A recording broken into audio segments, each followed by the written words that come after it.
we got the bass drum, or at least half of it.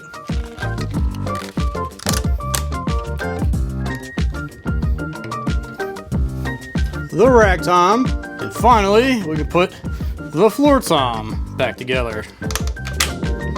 Oh, I'm dumb. I almost forgot the snare.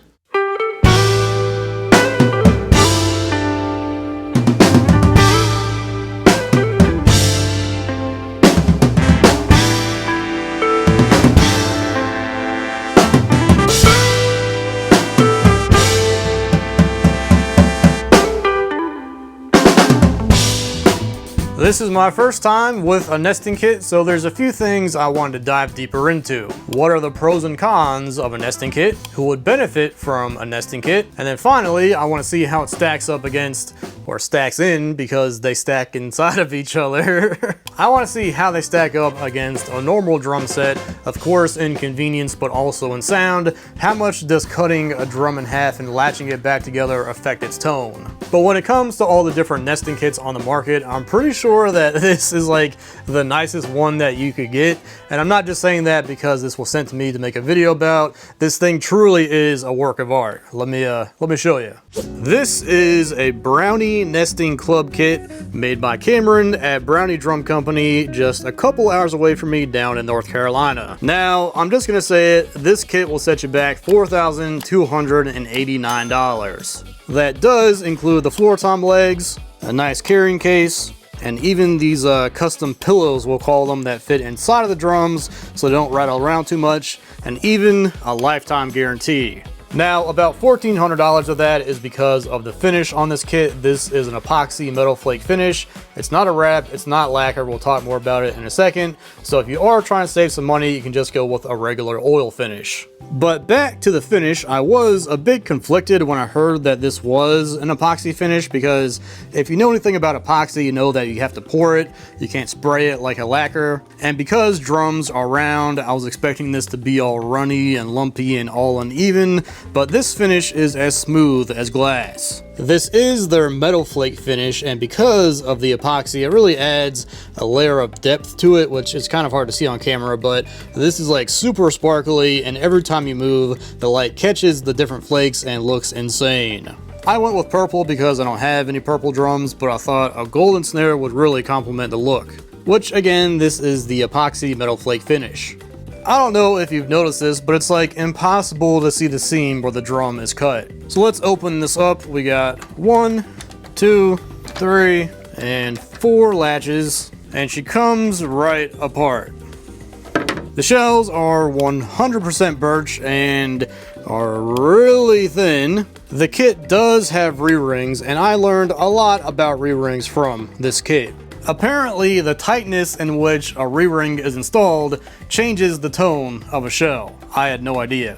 So depending on the tonal qualities of the shell before the rings are installed determines how tightly it is installed. I'm a firm believer that you can get anything to sound good, but that just shows the level of detail that is put into this kit. Then a couple other points, the kit has aluminum lugs as well as an aluminum isolation mount for the tom, so that cuts down on the weight of the kit. The latches are made of steel, but they have a very high tolerance and do not rattle at all. On the drums that open up, one half does have the sleeve on it, which first of all acts as an alignment tool, and also acts as a resonant sleeve, which helps transfer the vibrations from one half of the drum to the other. So these are very high quality drums. A lot of attention was put into not only the design of them, but also the construction, obviously. And if you're looking to pull the trigger on a Brownie nesting kit, you're looking at a 4 to 6 month wait, because they're 100% custom made to order drums.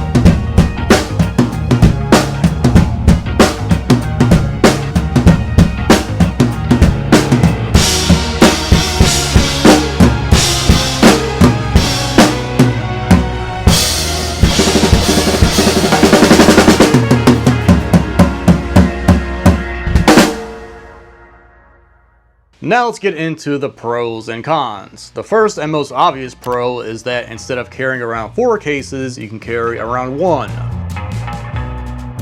Also, the snare does fit right here. It bulges the case a little bit, but I don't see why that would be a big issue. I also really do like this case because there's handles on the top and bottom of it, so you can lift it with both hands. I also just weighed it and it's 47 pounds. So pro number 2, she's light. Con number 1, you are slightly limited on the configurations that will nest together. This is a 12, 16, 20 with a 14-inch snare. Now let's say you wanted a 12, 14, 20. That wouldn't work because the 12 wouldn't nest inside of a 14. So if you're really picky about your configuration and sizes, then a nesting kit might not work out for you. But also, I guess, like, the bigger the kit gets, the more it makes sense to have it nest, because let's say you play 2 up, 2 down with double bass, then all of a sudden those 6 drums fit into just 2 cases, assuming you don't play some weird wacky sizes. Pro number 3, because they all fit into 1 case, they don't take up a lot of space, which makes it really easy to fit into almost any car. Probably the worst drum moving vehicle on the planet is a pickup truck. Sure, there's plenty of room in the bed, but nobody's putting their drum set in the back of a pickup, especially on a day like today where it's raining.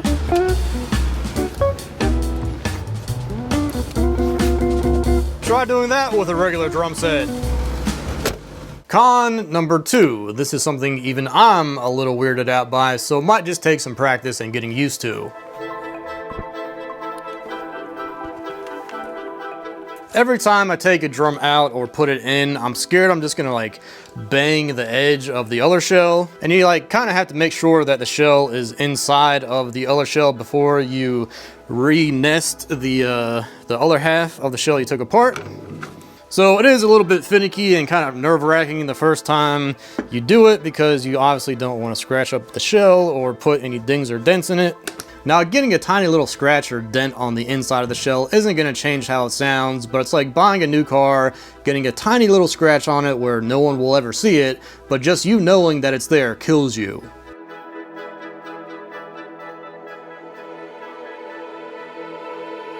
So now the question is, does the convenience of this kit sacrifice its sound? So for this test, I need a normal kit. So the first thing I'm going to do is take a photo of this kit and load it into Photoshop.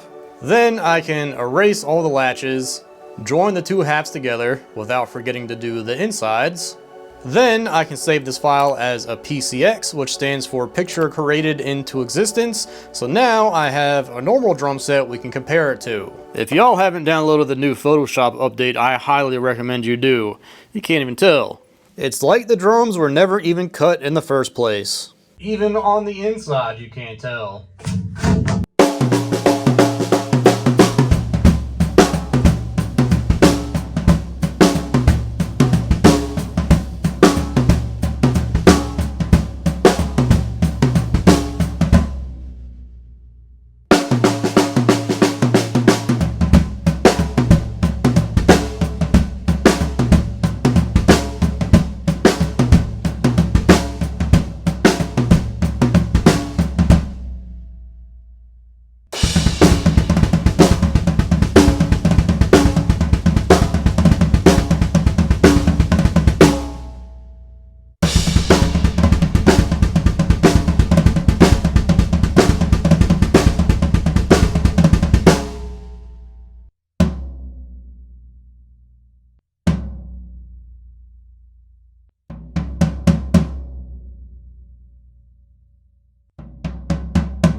I did my best to tune them and mic them and set them up the same, but that's kind of hard when you do the before and after a month apart. I know, I lied, you can't really do that in Photoshop. They weren't tuned exactly the same, but all that matters is that after they were cut and latched back together, it still sounds like a drum set. So now the question is, who would benefit from a nesting kit? The easiest way for me to describe this drum set is by saying it's the best of both worlds. Over the years, I've seen countless nesting kits, but the majority of them are either really tiny or have really shallow depths, and they focus more on the nesting than they do the drums. On the other hand, the Brownie Nesting Kit is a super high quality, very well made drum set that just so happens to nest together. So, do you gig a lot? Do you drive a small car that's hard to fit your drums in? Are you tired of carrying heavy drums? Do you need a professional quality drum set that's not gimmicky? Do you want to cut down on the trips loading in and out of gigs every night? If you said yes to any of those questions, I highly recommend checking out a Brownie Nesting Kit.